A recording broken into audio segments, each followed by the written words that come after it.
افعال فعلان مختصان او بعض الافعال في اللغة العربية مختص للمدح او الذم، منها نعمة وبئس وحبذا ولا حبذا. فنعمة وبئس، نعمة للمدح وبئس للذم، ويجب في فعل كل منهما أن يكون مقترنا بأل أو محلى بأل. نعمہ ہو یا بیسا، اس میں سے ہر ایک کا فاعل یا تو محلہ بیل ہوگا، جس کو ہم لوگ اردو والے معرب باللام بھی کہتے ہیں، یا او مضافن للمقترن بہا، یا محلہ بیل کی طرف مضاف ہوگا، او ضمیرا مستترا وجوبا ممیزا بنکرہ، یا پھر ایک ضمیر مستتر اس کا فاعل ہوگا، چھپی ہوئی ضمیر جس کی ایک نکرہ تمیز ہوگی۔ ضمیر کا پوشیدہ ہونا لازم ہے، اور وہ ضمیر کیسے معلوم ہوگی؟ اس کے بعد جو ایک تمیز نکرہ اسم تمیز کے طور پر آئے گا، اس سے اس کا پتہ لگتا ہے۔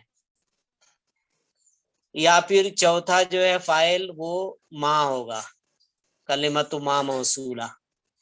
یہ چار شکلیں نعمہ اور بیسا میں ہوتی ہیں، اس کے فاعل کی شکلیں ہیں، یہ آگے مشق آ رہی ہے۔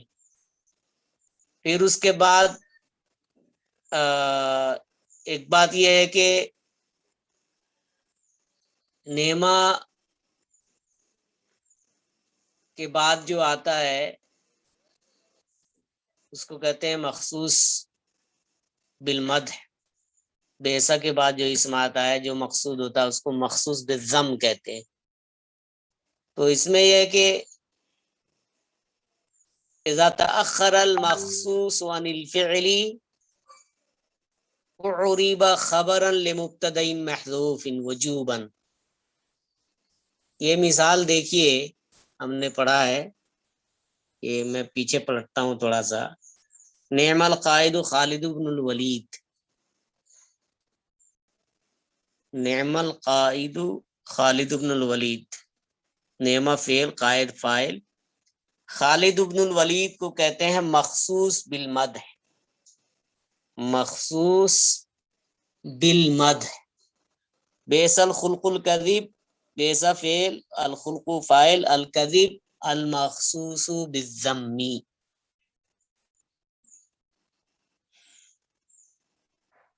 اور سر ایک بار دوبارہ بتائیے، مخصوص جو آپ بتا رہے تھے، مخصوص بالمدح، خالد بن الولید مخصوص بالمدح، نعمہ القائد خالد بن الولید، نعمہ فعل ہے اور قائد القائد فاعل ہے، اور فاعل کو الف لام لگا ہوا ہے جس کو ہم مقترن بیل یا محلہ بیل کہہ سکتے ہیں۔ اور اس کے بعد جو اسم آ رہا ہے جس کے لیے یہ نعمہ یا بیسا لایا جاتا ہے تو اس کو کہتے ہیں مخصوص بالمدح یا مخصوص بالذم۔ خالد بن الولید مخصوص بالمدح، اور مخصوص بالمدح یہاں پر بعد میں آیا ہے، تو جب یہ بعد میں آتا ہے تو یہ خبر ہوتا ہے مبتدا محذوف کا، یعنی خالد بن الولید سے پہلے مبتدا محذوف ہے، اس کی یہ خبر ہو۔ نہیں سر، مطلب جو قائد ہے، نعم القائد، تو خالد بن ولید کی، بلکہ جو قائد ہے، قائد کی یہ خبر ہوئی نا، مطلب قائد تو مبتدا ہو گیا، تو خالد بن ولید جو ہے وہ ہو گیا خبر ہو گیا۔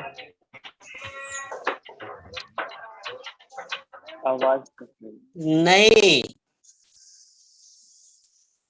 نہیں، نعمہ فعل، القائد فاعل،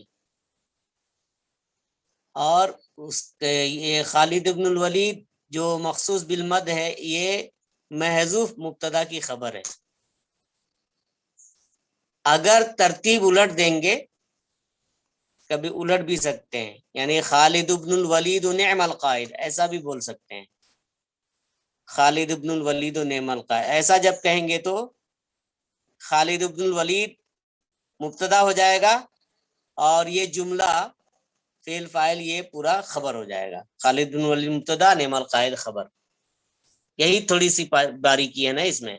تو سر پھر جو یہاں پر خالد ابن ولید ہے اس کے جو مبتدا محذوف ہے مطلب ہاں کون سا مطلب مبتدا اس کا محذوف ہے؟ مطلب صاف صاف تو یہاں مبتدا پر محذوف وجوباً ہے، واجب ہے اس کا حذف رہنا، اس لیے اس کو رفع کا اعراب آ رہا ہے. ہاں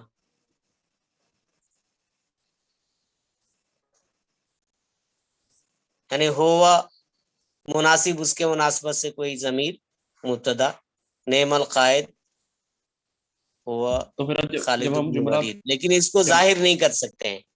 جب ہم جملہ بنائیں گے تو اس کے جو یہ فائل والا ہے یہ اسٹرکچر والا 4 ہوتے ہیں نیما اور بیسا کے جو بنتے ہیں جملے اسٹرکچر. تو جب یہ بنے گا تو ہمیں اس کی ضمیر پوشیدہ رکھنی پڑے گی.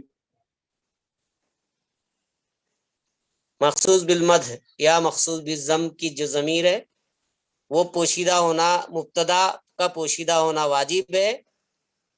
اگر مخصوص بالمدح یا مخصوص بالضم بعد میں آ رہا ہے تو جی بعد اس میں کہہ کا رہے ہیں.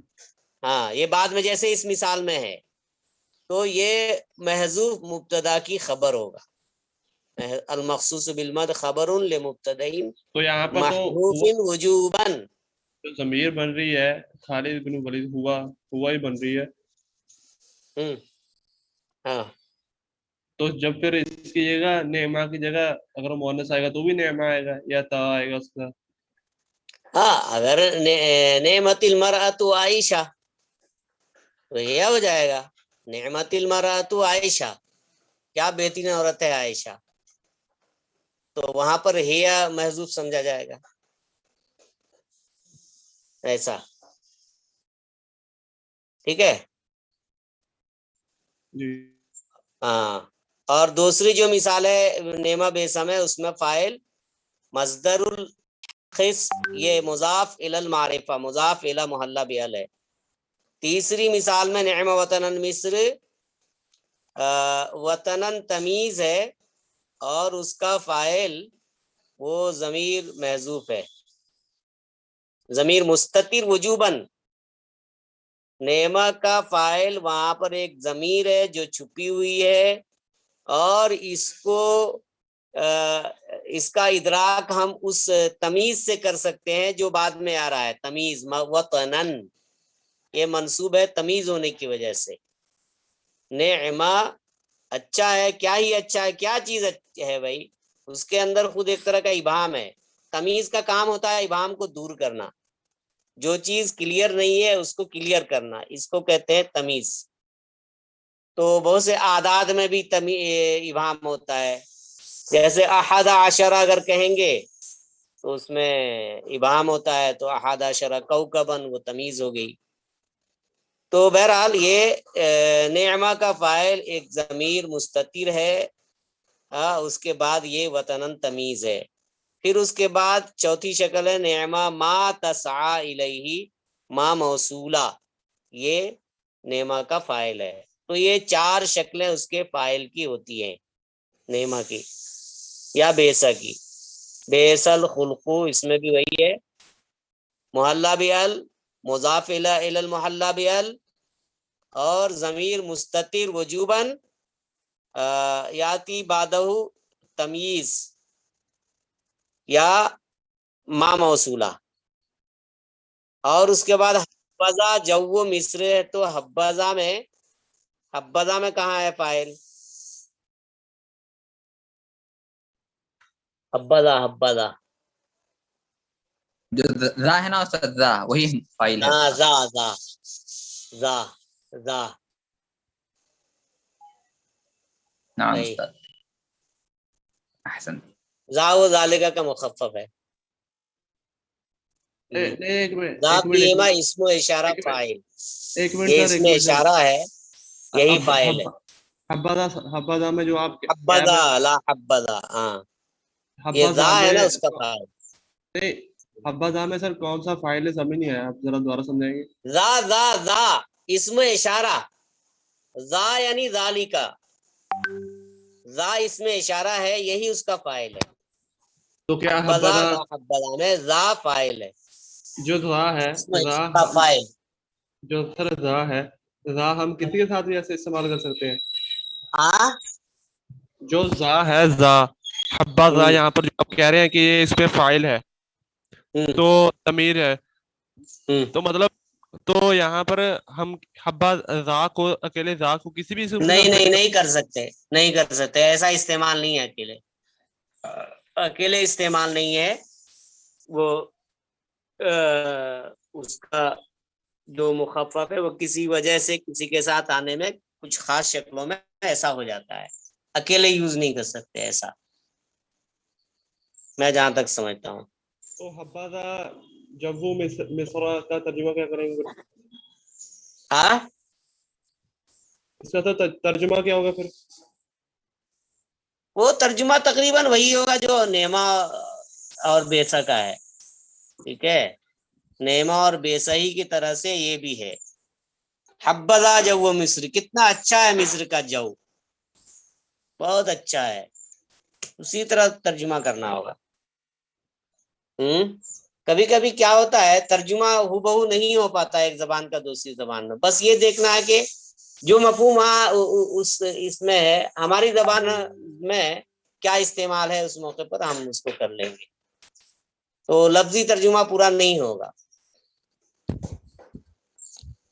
اس لیے زبان پرفیکٹ کرنے کے لیے زیادہ سے زیادہ کسی بھی زبان کی چیزیں پڑھنی چاہیے کہ اہل زبان کیسے استعمال کرتے ہیں، کیسے بولتے ہیں.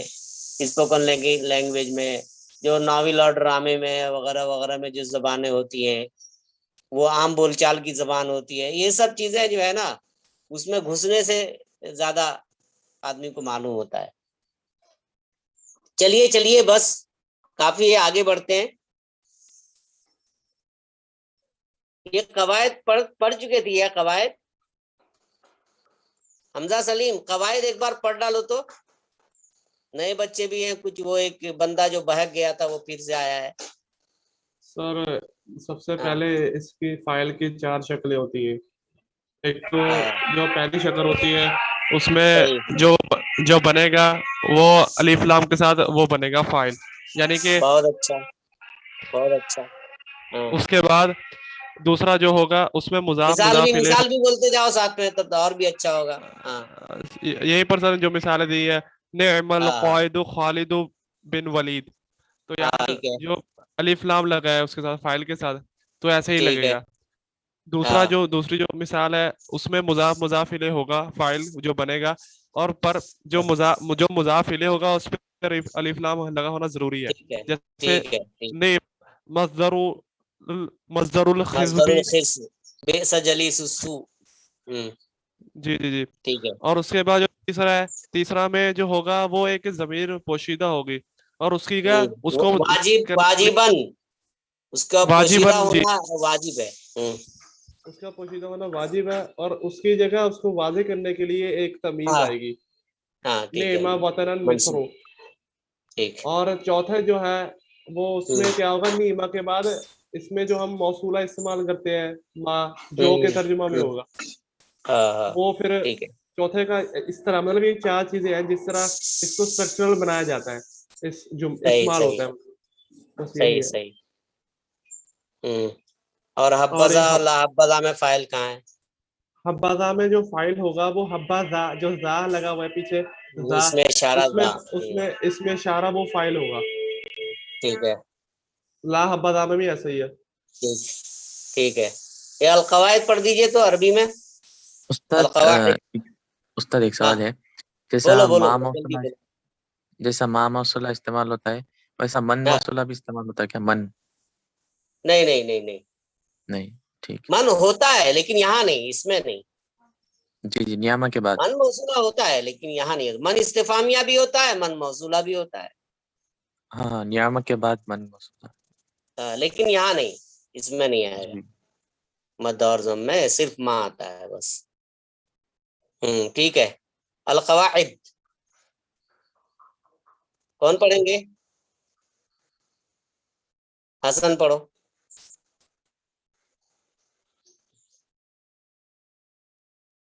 ہوں ہوں ہوں ہوں ہوں ہوں ہوں ہاں ٹھیک ہے. ہوں ہوں ہوں ہوں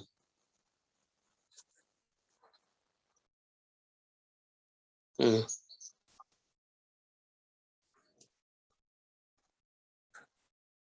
ہوں تمرین کریں گے. تمرین بین نوع فاعل نعمہ و بیسا والمخصوص فیما یاتی. یہ بتانا ہے کہ نعمہ کا فاعل کیا ہے اور مخصوص بالمد ہے کیا ہے. بیسا ہے تو اس کا فاعل کیا ہے اور مخصوص بالضم کیا ہے. اس کو نشاندہی کرنی ہے، پوائنٹ آؤٹ کرنا ہے. بین نوع فاعل نعمہ و بیسا والمخصوص فیما یاتی.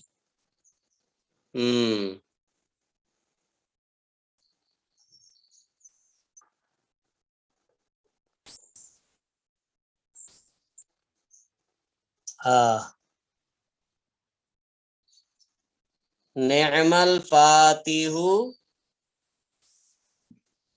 عمرو. ایک عمر ہوتا ہے ایک عمر ہوتا ہے نا بھائی.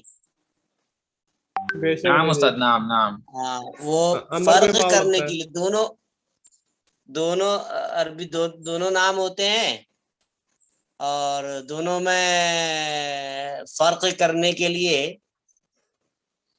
ایک کے آگے واو لگا دیتے ہیں. وہ پڑھنے کے لیے نہیں بلکہ صرف تمیز کرنے کے لیے، ابہام کو دور کرنے کے لیے. تو شک ہو جائے گا ورنہ بھائی یہ عمر ہے یا عمر ہے. تو کس کے آگے واو لگاتے ہیں؟ امر کے آگے عمر سر. کے ہاں عمر کے آگے لگاتے ہیں. امر کے آگے واو لگاتے ہیں. وہ جی. یہ نہیں سمجھتے لوگ اردو والے یا جو عربی سے ناآشنا رہتے ہیں بہت سے لوگ، تو وہ امر کو عمرو پڑھتے ہیں. تو میں ایک جگہ گیا، ایک پروگرام میں، ہاں ایک صاحب کچھ تقریر کر رہے تھے تو وہ بار بار نام جو ہے نا وہی عمرو بتا رہے تھے. عمرو، حضرت عمرو رضی اللہ تعالیٰ عنہ. تو یہ لوگوں عمر کو بن نہیں عاص. معلوم ہے نا، غیر عربی داغو آئے تو وہ عمر امر ہے. بن عاص صحابی ہے نا سر. صحابی ہے ہاں، عمرو بن عاص. تو عمرو بن عاص ہے تو امر لکھیں گے تو واو اس کے ساتھ لکھیں گے. اور ایسے بھی اور بھی نام ہوں گے، امر نام ہوتا ہے عربی میں. تو فرق کرنے کے لیے، اور ایک فرق اس لیے بھی کرنا ضروری ہے کہ اس میں ایک منصرف ہے ایک غیر منصرف ہے. جو عمر ہے نا وہ غیر منصرف ہے، ممنوع من الصرف ہے. وہ فعالو کے وزن پر ہے نا. فعالو کے وزن پر جب کوئی نام آتا ہے تو وہ ممنوع من الصرف ہو جاتا ہے. عمرو، عمرا، عمرا، ایسا اعراب ہوتا ہے اس کا. جبکہ عمر منصرف ہے، اس کا اعراب عمرن، عمرن، عمرین ایسا ہوگا. تو حالت نصب میں تو کوئی مسئلہ نہیں ہے، تمیز کر سکتے ہیں آرام سے کیونکہ الف آ جائے گا لاسٹ میں. لیکن رفع جر میں اگر اعراب نہیں لگائیں گے تو کنفیوز ہوگا کہ یہ امر ہے یا عمر ہے. جی. نعم الفاتح عمر، مصر کے فاتح کہے جاتے ہیں، فاتح مصر عمرو بن عاص. انہوں نے مصر کو فتح کیا تھا حضرت عمر رضی اللہ تعالیٰ عنہ کے زمانے میں. تو اس میں یہ بتانا ہے کہ فاعل کہاں ہے اور فاعل کی نوعیت کیا ہے، اور مخصوص بالمد ہے یا مخصوص بالضم کا ہے. 2 سوال ہے اس میں. ہاں نعمہ کا فاعل الفاتح، اس کا نوع کیا ہے؟ مضاف ہے، محلہ بال ہے، محلہ بال. الفاتح محلہ بال محلہ بال یا معرف باللام. نعم. وأين المخصوص بالمدح؟ أين المخصوص؟ عمر عمرو. هذا مخصوص، هذا مخصوص بنعمة، مخصوص بالمدح. طيب ہاں آگے بولیے. دوسرے ایک آدمی کریں جلدی سے.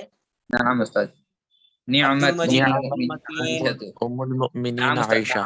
ہاں نعمت ہاں ام المؤمنین نعمت عائشہ. ام المؤمنین عائشہ. نعمت ام هنا المؤمنین عائشہ. ام المؤمنين ہاں مضاف إليه معرف مضاف بالالف. الیہ نہیں، مضاف الی المحلہ بال. ایسا بولیے. امو مضاف ہے، وہ محلہ بال کی طرف مضاف ہے. مضاف الی المحلہ بال. اور مخصوص بالمدح عائشہ. عائشہ. عائشہ. تو یہ مخصوص بالمد ہے. ٹھیک ہے. اس کے بعد اگلا بئس مسیر الاشرار السجون. میں استاد جو یہ مسیر شر کا ٹھکانہ، اشارہ شر کا برائی ٹھکانہ ہے. شر کی جمع نہیں ہوتی ہے اشرار. شر کی جمع تو شرور ہوتی ہے نا. شروع ہوتی ہے. جی جی. یہ اشرار شر کی جمع نہیں ہے. کس کی جمع ہے؟ شریر. شریر شریر کی جمع ہے. شریر کی جمع اشرار ہے. شریر شریف ہے شریر نا. جو یہ اردو میں اشرار شریر ہے. اولئک الاشرار. ہاں یہ امریکہ، اسرائیل، یہ لوگ سب اشرار ہیں. اشرار ابلیس کے چیلے ہیں. تو شریر کا معنی ہے اس کا مسیر الاشرار، مسیر کا معنی انجام یا پھر ٹھکانہ. ٹھکانہ. بئس مسیر الاشرار السجون. السجون قید خانے. ہاں تو اس کا بیسا کیا ہے بھائی؟ فعل فعل مسیر مد کے لیے الاشرار. یا ضم کے لیے ہے؟ مد للمد ہے کے اور لیے. للضم. ضم کے لیے. غیر للضم. ضم. ہاں. مسیر وأين الاشرار. الفاعل وما نوع الفاعل؟ فاعل مضاف محلہ الى المحلى بالالف. مضاف إلى المحلى بال. بال. مسير مضاف إلى المحلى بال. وأين السجون المخصوص مخصوص. بالضم؟ السجون مخصوص بالضم. أحسنت. اشرار وہ شریر کا معنی کیا ہے؟ شریر کا معنی شریر مطلب خراب، فاسد، بدماش. شریف کا ضد شریر. شرارت ہم لوگ تو اردو میں استعمال کرتے ہیں، شریر اور شرارت وہیں سے آیا عربی. بہت شریر لڑکا ہے، بہت شرارت کرتا ہے نا. جی. جو صحیح راستے پر نہیں ہو، الٹا سیدھا کام کرے، شیطان کے راستے پر کوئی بھی حرکت کرے، وہ سب شرارت کے ضمن میں آتا ہے. لیکن شاید ہم لوگوں کے یہاں تھوڑا ہلکا ہے شریر کا مفہوم، لیکن عربی میں تھوڑا بھاری ہے. یعنی بدماش جس کو ہم لوگ کہتے ہیں وہ بھی شریر میں آئے گا. ہم لوگ ایک عام زبان میں بھی بدماش سب کو بولتے ہیں، لیکن اصل میں بدماش چور ڈکیت کو کہتے ہیں.